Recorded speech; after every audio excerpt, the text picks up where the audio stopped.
बिस्मिल्लाहिर्रहमानिर्रहीम। उम्मीद है आप सब खैरियत से होंगे। अगर आपका PSY 499A final year project subject इस सेमेस्टर में है तो आप इस वीडियो को कंप्लीट देखिएगा। ये वीडियो आप लोगों के लिए बहुत इंपॉर्टेंट है। इसमें आपके तमाम क्वेरीज जितने भी क्वेश्चंस हैं relevant to final year project इंशाल्लाह क्लियर हो जाएंगे। इस वीडियो के अंदर मैं आप लोगों को सबसे पहले तो आइडिया सॉल्यूशन के बारे में बताऊंगा, जो कि असाइनमेंट नंबर 1 है। ये बहुत इंपॉर्टेंट असाइनमेंट होती है। इसी के बेस के ऊपर आपने पूरा सेमेस्टर चलना होता है। अगर आप इस असाइनमेंट को अच्छे से परफॉर्म कर लेते हैं, इस असाइनमेंट को अच्छे से आप प्लान करके सॉल्व कर लेते हैं, तो आप पूरा सेमेस्टर सफ़र नहीं करेंगे। ठीक है, ये चीज़ें जो मैं आपको बताना चाह रहा हूँ वो इतनी इम्पोर्टेंट है, इसकी अहमियत आपको बाद में पता चलेगी जब आप सेमेस्टर स्टार्ट करेंगे। सबसे पहले आपको बताता चलूँ कि टॉपिक हमने चूज़ करना होता है, और टॉपिक चूज़ करने के लिए हमारे पास 2 वेरिएबल्स होने चाहिए। फर्दर आगे फॉर्मेट के अगेंस्ट भी मैं आप लोगों को बताऊंगा। उससे पहले बताता चलूँ कि ये एक प्रोजेक्ट है, उसको 2 पार्ट्स में डिवाइड किया है, 499A और 499B। ये प्रपोजल वाला पार्ट होता है 499A, और ये just pass and fail subject होता है। इसमें आपके ग्रेड्स नहीं होते। कुछ स्टूडेंट्स बार बार पूछते हैं कि सर ये मेरे ग्रेड डाउन हो जाएंगे। इस तरह से नहीं होता, ये just pass and fail subject है। ठीक है, और बाकी फर्दर वीडियो स्टार्ट करने से पहले अगर आपने चैनल को सब्सक्राइब नहीं किया तो BU शॉर्ट नोट्स को जल्दी से करें सब्सक्राइब, और इस वीडियो को करें लाइक। कमेंट बॉक्स में कोई क्वेश्चन हो तो आप पूछ सकते हैं। अच्छा, सबसे पहले हमने देखनी है अनाउंसमेंट सेक्शन। यहाँ पे कुछ अनाउंसमेंट्स आई होंगी आपके असाइनमेंट नंबर 1 के अगेंस्ट। ये हमेशा याद रखें, जब भी कोई असाइनमेंट आती है तो आप अनाउंसमेंट सेक्शन को लाजमी देखा करें। तो यहाँ पे वो कहते हैं कि assignment number 1 final project idea है, जो कि VULMS के ऊपर असाइनमेंट नंबर 1 के अगेंस्ट आया है, और इसका फॉर्मेट जो है आपने डाउनलोड कर लेना है, और इसकी जो ड्यू डेट है वो 5 मई है। ठीक है, और मेक श्योर करना है कि no submission will be entertain through email. तो आपने LMS के ऊपर ही अपलोड करना है। दूसरा, it is required to submit the final project idea not only the topic according to the specified format. जो फॉर्मेट दिया गया है उसके अगेंस्ट आपने सबमिट करवाना है, जस्ट आपने टॉपिक नहीं सेंड करना। ठीक है, late submission will not be entertained, copied work will be rejected, completely rejected without any consideration and shall be strictly dealt as per clause 1। तो आपने कॉपी पेस्ट नहीं करना, ये पहली फुर्सत में रिजेक्ट हो जाएगा। तो इसलिए आपने अपना यूनिक टॉपिक रखना है और उसके अगेंस्ट ही आपने लिखना है। University has a zero tolerance policy for plagiarized work. Such cases are dealt very strictly as per HEC rules। तो आपने इस चीज़ को मद्देनज़र रखते हुए इस असाइनमेंट को करना है। तो उसके बाद हम जाते हैं असाइनमेंट नंबर 1 की तरफ। आपने यहाँ से असाइनमेंट नंबर 1 में जो फ़ाइल है, यहाँ से असाइनमेंट फ़ाइल डाउनलोड करनी है। डाउनलोड करने के बाद हम इसको ओपन कर लेंगे। यहाँ पे हमारे पास ये असाइनमेंट ओपन हो चुकी है। तो यहाँ पे देखें, इसकी लास्ट डेट 5 मई है, और यहाँ पे भी वही चीज़ें बताई गई हैं जो कि अनाउंसमेंट में थी।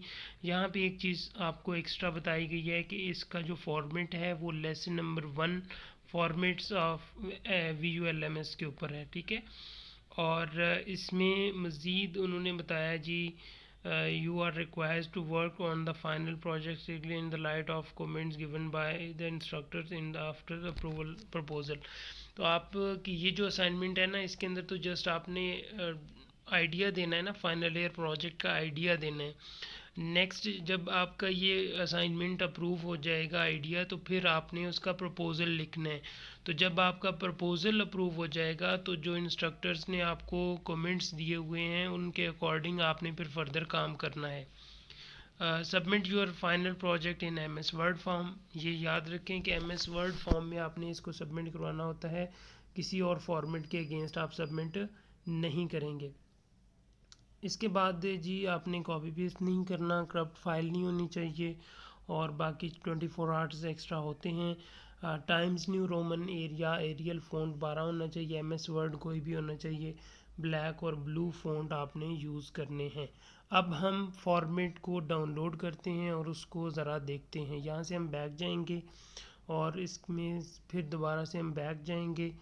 फिर से यहाँ पे जो लिखा हुआ है PSY499A फाइनल ईयर प्रोजेक्ट, इसके ऊपर आप क्लिक करेंगे। जैसे ही इसके ऊपर क्लिक करेंगे तो आपके सामने कुछ इस तरह से इंटरफेस आएगा। यहाँ पे वो तमाम लेसन्स और सारी चीज़ें यहाँ पे आपको शो होंगी। यहाँ पे आप डाउनलोड फाइल से भी अपना जो प्रोजेक्ट आइडिया है अब इसको डाउनलोड कर सकते हैं। तो हम जाते हैं दोबारा से फॉर्मेट की तरफ।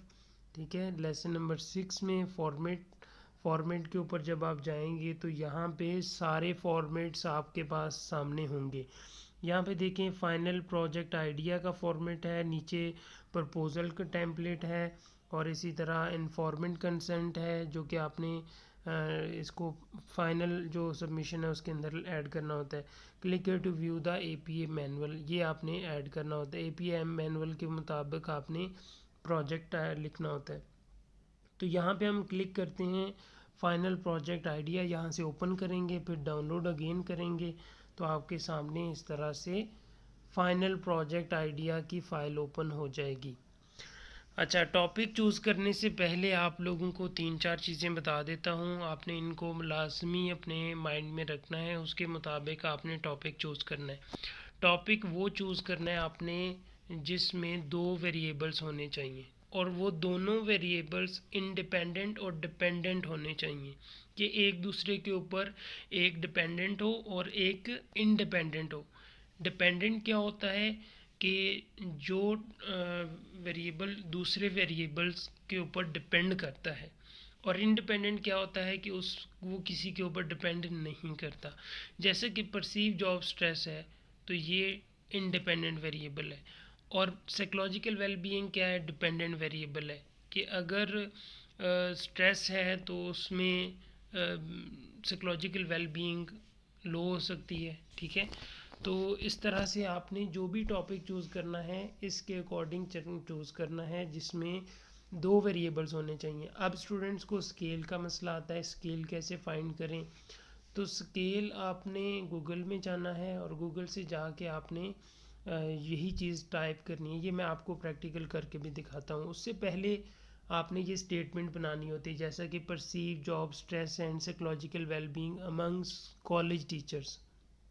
तो यहाँ पे आपने देखना है एक टॉपिक्स की ना लिस्ट है, 127 आई थिंक सजेशंस हैं, आप उनमें से चूज़ कर सकते हैं। अगर किसी के पास नहीं है तो मुझे व्हाट्सएप कर दें तो मैं आपको वो लिस्ट शेयर कर दूँगा जिसमें टॉपिक्स हैं। मुझे मैसेज में बता दीजिएगा कौन से टॉपिक्स हैं। ठीक है, तो व्हाट्सएप के ऊपर मैं आपको फिर वो टॉपिक लिस्ट सेंड कर दूँगा। उनमें से आपने 2 टॉपिक लें और उसके बाद आगे उसकी स्टेटमेंट कंप्लीट कर लें। जैसा कि मैंने टॉपिक लिया ऑप्टिमिज्म और लाइफ सेटिस्फेक्शन, तो इसमें आगे आगे मैं इसकी ना वो करूँगा कि किस तरह से स्टेटमेंट बनानी है। To study optimism and life satisfaction among virtual university students. ठीक है, तो an investigation optimism and life satisfaction among virtual university students, ये एक स्टेटमेंट बन गई है। अब नीचे आपने उनके वेरिएबल्स के नाम लिख देने हैं। वेरिएबल्स के नाम लिखने के बाद अब आपने देखना है कि इनके वेरिएबल्स के स्केल है मेरे पास। याद रखें वो टॉपिक हरगिज़ हरगिज़ हरगिज़ चूज़ नहीं करना जिसके वेरिएबल आपके पास नहीं है। पहले वेरिएबल चूज़ करें। वेरिएबल चूज़ करने के लिए भी आप देखें वो वाला टॉपिक चूज़ करें जिसके क्वेश्चंस कम हैं। जब आपने डाटा कलेक्ट करना है उस टाइम अगर आपके पास बहुत ज़्यादा क्वेश्चंस होंगे तो आपको लोग रिस्पांस नहीं देंगे। जब लोग रिस्पांस नहीं देंगे आपका प्रोजेक्ट लेट हो जाएगा। ठीक है, तो अगर एक क्वेश्चनर है उसके 5 आपके पास क्वेश्चंस हैं और एक के 10 हैं तो 15 तो 2 मिनट में हल हो जाएंगे। और ऐसे प्रोजेक्ट भी मैंने देखे हैं जो स्टूडेंट चूज़ करते हैं कि 70 क्वेश्चंस होते हैं और उनके फिर कोई बंदा रिस्पॉन्स ही नहीं करता।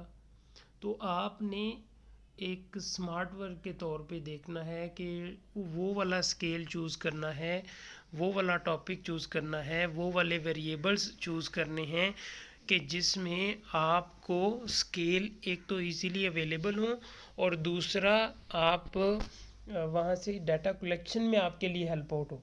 अब हम देखते हैं कि हमने यहाँ से स्केल कैसे ढूंढने हैं। तो आपने फ़र्ज़ करें आपने यहाँ से इसको करना है कॉपी, ठीक है। कॉपी करने के बाद आपने जाना है गूगल क्रोम। अच्छा, गूगल क्रोम में आपने सिंपल इसको पेस्ट कर देना है और उसके बाद फर्दर आपने लिखना है स्केल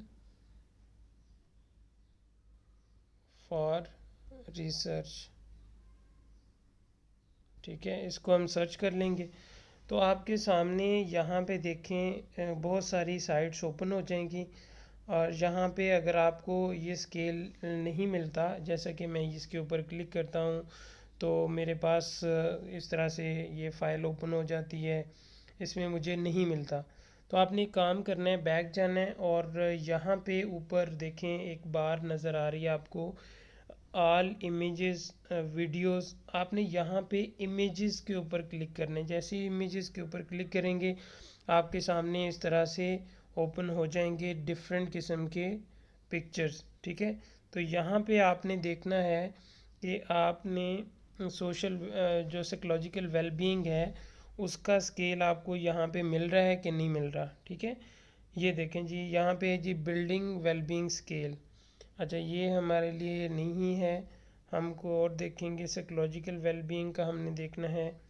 तो आपने वो वाला स्केल देखना है जो कि आपके रेलेवेंट टू टॉपिक हो, ठीक है। तो इसी तरह का स्केल होगा जो आपने ढूंढना है जी। तो फ़र्ज़ करें कि ये मेंटल वेलबींग स्केल है, ठीक है। ये इसी तरह के स्केल आपने ढूंढना है जिसमें यहाँ पे देखें ये स्टेटमेंट्स हैं और यहाँ पे मज़ीद इनके ऑप्शंस हैं।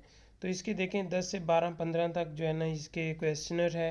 तो इस तरह का आपने जो है ना स्केल ढूंढना है। इसको स्केल भी कहते हैं और क्वेश्चनर्स भी कहते हैं, ये दोनों एक ही चीज़ हैं। क्वेश्चनर स्केल एक ही चीज़ है। इसी को फिर आपने कॉपी करके गूगल फॉर्म के ऊपर जनरेट करना होता है और फिर लिंक बना के आगे शेयर करना होता है। ये इस सेमेस्टर में नहीं होगा, ये आपका अगले सेमेस्टर में होना है, ठीक है। डाटा कलेक्शन और बाकी SPSS वाला काम आपका अगले सेमेस्टर में होना है। तो ये आपका हो जाएगा इस तरह से स्केल जो कि आपने ढूंढने हैं दो। अच्छा जी, तो आपके पास स्केल आ चुके हैं और उसके बाद नेक्स्ट आता है कि आपने इसके ऑब्जेक्टिव्स बताना होते हैं कि जो रिसर्च आप करने जा रहे हैं उसके ऑब्जेक्टिव्स क्या होंगे, ठीक है। तो आपने इसके मकासद बताने हैं, जैसा कि to describe the association between perceive job stress and psychological wellbeing among college teachers, to find the gender differences in perceived job stress, to find the gender differences in psychological well-being। तो जो भी topic आपने choose करना है उसके according आपने इसके objectives सोच लेने हैं।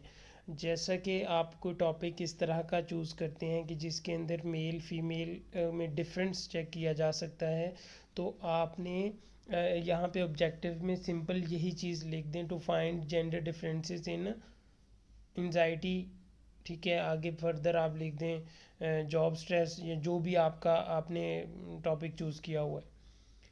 इसके बाद आपने हाइपोथेसिस बताना होती हैं कि इस फाइंडिंग्स के क्या कॉन्सिक्वेंसेस, क्या रिजल्ट्स, क्या फाइंडिंग्स हो सकती हैं। There is an association between perceive job stress and psychological wellbeing among college teachers. Male college teachers will differ from female college teacher in terms of perceive job stress. तो job stress जो है ना वो कहता है कि जी male और फीमेल में डिफरेंस है कि वो परसीव जॉब्स करते हैं, अपने स्ट्रेस जो है ना वो उनका लेवल डिफरेंट है। इसी तरह साइकोलॉजिकल वेलबींग का भी वो कहता है डिफरेंट है। तो ये उसने हाइपोथेसिस बता दी है। इसके बाद आपने सैम्पल्स लिखने हैं। इसके अंदर आप देखेंगे 200 सैम्पल्स आपने कलेक्ट करना होते हैं। अगर आप कोई इस तरह से डिफरेंस वाला चेक कर रहे हैं तो फिर आप 100 कर सकते हैं, और अगर आपका कोई टॉपिक डिफरेंट है तो फिर आप 200 ही करेंगे, ठीक है। ये सिंपल इसी तरह से स्टेटमेंट आपने लिखनी है। फिर आपने स्पेसिफाई करना होता है कि इसकी एज रेंज क्या होगी। जैसा कि कॉलेज टीचर्स है तो इनकी कॉलेज में टीचर्स की एज 25 से 30 वालों को आप सैंपल इकट्ठा करेंगे।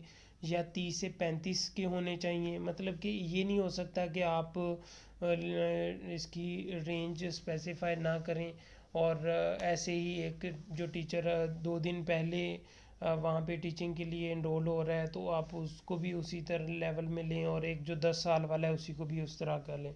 तो उनका और उनके जॉब स्ट्रेस और साइकोलॉजिकल वेलबींग में डिफरेंस होगा। तो आपने स्पेसिफाई करना है रेंज के आप 25 से 30 साल में लेंगे। स्पेसिफाई वर्क एक्सपीरियंस, वही बात जो मैंने आपको कहा कि दो दिन हुए हैं उसके जॉब के लिए, और एक बंदा जो 10 साल जॉब हो चुकी है, तो आप इसको एक ही लेवल पे नहीं रख सकते। तो आपने उनका जॉब एक्सपीरियंस भी देखना है कि उनकी जॉब 5 साल से 7 साल होनी चाहिए, कितनी होनी चाहिए। Specify nature of the institutes, अभी गवर्नमेंट और प्राइवेट इंस्टीट्यूट्स में भी फ़र्क होता है, तो आपने भी इसके अकॉर्डिंग देखना है। प्राइवेट के अंदर थोड़ा ज़्यादा स्ट्रेस लेवल हो सकता है, ठीक है, और गवर्नमेंट में थोड़ा कम हो सकता है, या इसके उल्ट भी हो सकता है। तो इसलिए ये भी दोनों बराबर नहीं हो सकते। तो आपने स्पेसिफाई करना है कि प्राइवेट का सैंपल लेंगे या गवर्नमेंट का लेंगे। एनी अदर इम्पॉर्टेंट डेमोग्राफिक्स हों तो वो भी आपने आइडेंटिफाई कर देनी है।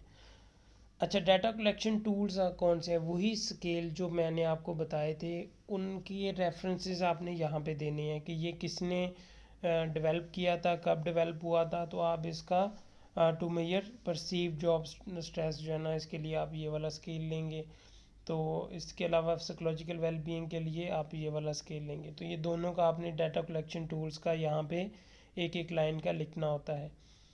और paste all data collection tools below this table, तो इनके ना लास्ट के ऊपर आपने वो वाले क्वेश्चनर्स लाजमी ऐड करना होते हैं। अगर वो वहाँ से कॉपी पेस्ट हो जाए तो वेल एंड गुड है, अदरवाइज स्क्रीनशॉट लेके क्रॉप करके आप इसको यहाँ पे पिक्चर ऐड कर दें, जो क्वेश्चनर्स जहाँ स्केल आपने यहाँ पे यूज़ करने हैं। सैम्पलिंग टेक्निक है, पर्पसिव सैम्पलिंग टेक्निक आप यूज़ करेंगे। और स्टैटिस्टिकल एनालिसिस होता है कि SPSS सॉफ्टवेयर के अंदर आपने जो टेबल जनरेट करना होते हैं, ये टूल्स होते हैं जिनके ज़रिए से आप टेबल जनरेट करते हैं, डाटा को समराइज़ करते हैं। तो पर्सन प्रोडक्ट मूवमेंट को रिलेशन आप यूज़ करते हैं जब आपने फाइंड आउट करना होता है रिलेशनशिप। और इंडिपेंडेंट सैम्पल टी टेस्ट आप उस टाइम यूज़ करते हैं जब आपने जेंडर डिफरेंसेस यूज़ करना होता है। तो टी टेस्ट ये भी एक टूल है। जब आप SPSS यूज़ करेंगे नेक्स्ट सेमेस्टर में तो आपको आइडिया हो जाएगा ये टी टेस्ट क्या होता है और बाकी टूल कौन कौन से हैं। इनके ज़रिए से हमने टेबल्स जनरेट करना होते हैं, और वो टेबल्स हमने फ़ाइल के अंदर पेस्ट करना होते हैं, और उसके अकॉर्डिंग फिर हमने नीचे एक्सप्लेनेशन लिखनी होती है, ठीक है। तो होपफुली ये वीडियो हेल्प आप लोगों के लिए हेल्पफुल होगी। कोई क्वेश्चन है तो आप कमेंट बॉक्स में पूछें। वीडियो को लाइक ज़रूर कीजिएगा, आप मेहनत से आपके लिए बनाई है। और कमेंट बॉक्स के अंदर आप अपने कीमती राय ज़रूर दें, और इस वीडियो कैसी थी, क्या कुछ सीखा आपने, आप ज़रूर बताएं। चैनल को सब्सक्राइब नहीं किया तो वो जल्दी से सब्सक्राइब कर लें। और इसके अलावा आपको पेड सर्विसेज चाहिए, कंप्लीट प्रोजेक्ट आइडिया सबमिशन से लेके फाइनल सबमिशन तक आपके नेक्स्ट सेमेस्टर की भी एक्टिविटीज़ होंगी, तो वो भी हम पेड में कंप्लीट सर्विसेज आपकी प्रोजेक्ट पास करवाएंगे, ठीक है, इंशाल्लाह। तो आप व्हाट्सएप के ऊपर कांटेक्ट कर सकते हैं। इसके अलावा कोई क्वेरी हो तो व्हाट्सएप के ऊपर भी आप मुझसे रब्ता कर सकते हैं। अपना और अपने प्यारों का बहुत सा ख्याल रखें, मुझे अपनी दुआ में याद रखें। इंशाल्लाह मिलते हैं नेक्स्ट वीडियो में। इजाज़त दीजिए, अल्लाह हाफिज़।